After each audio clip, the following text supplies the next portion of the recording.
o'rtoqlar, shamollash sezoni ochiq deb e'lon qilindi. Undan keyin hammani farzandi birma-bir kasal bo'lish boshladi. Nimaga? Bu immunitet tanqisligidan.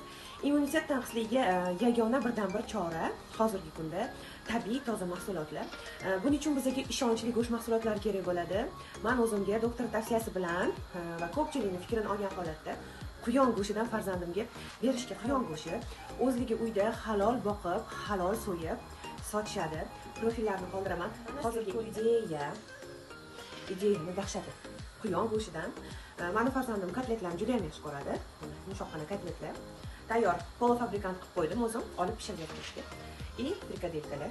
Buni ham sho'rva qilib solsanglar bo'ladi sho'rvasiga, ham buni qovurib pyurelar bilan takoy ovqatlar qilib bersanglar bo'ladi. Xullas, quyon go'shti olsanglar ideyalar ko'p o'rtoqlar.